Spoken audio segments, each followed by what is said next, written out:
Hey guys, Jade Johnson here, Transgender Support. Today, stay with me because I just want to do a shout out for a particular part of our community. Now, let me explain what I mean.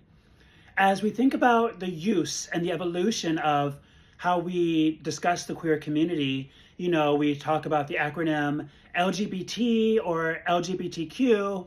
And forgive my voice, I've lost it, starting to come back. LGBTQIA+, there's variations that we can use to discuss it. But what I think is interesting to me the other day, I was looking at the frequency in which people utilize those different acronyms.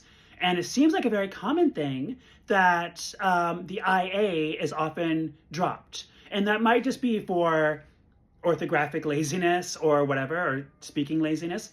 But that kind of troubled me. And the reason for that is because if I start going down the row of the acronym, I think, well, I know, and I'm not trying to make a polarizing statement, just my experience.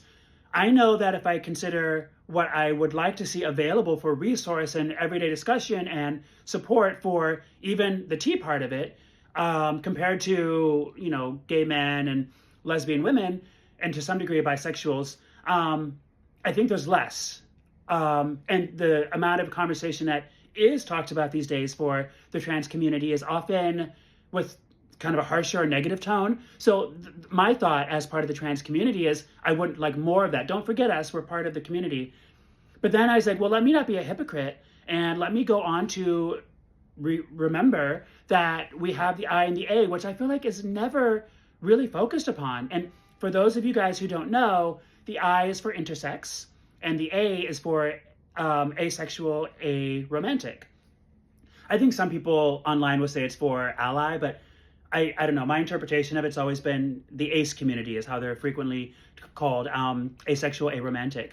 And I guess what I wanted to say is, excuse me, that if you're out there and you're part of the I or the A and you feel sometimes frustrated that you think, well, people in this larger queer community, in this larger community that's in this acronym, they forget about us. We're dropped off the term. Let me try to do better and say, I haven't forgotten you, and I would like to, in the future, hear from you guys and see what resources are there for intersex people and for ace people, asexual, aromantic, and how can we really get to making sure that all of the parts of the acronym are represented, even when we may not identify or be part of those directly, because I think that's where the true allyship comes from, right? So this is me wanting to be an IA ally. So just something to think about when you're seeing the acronym, and if it's the IA is dropped off.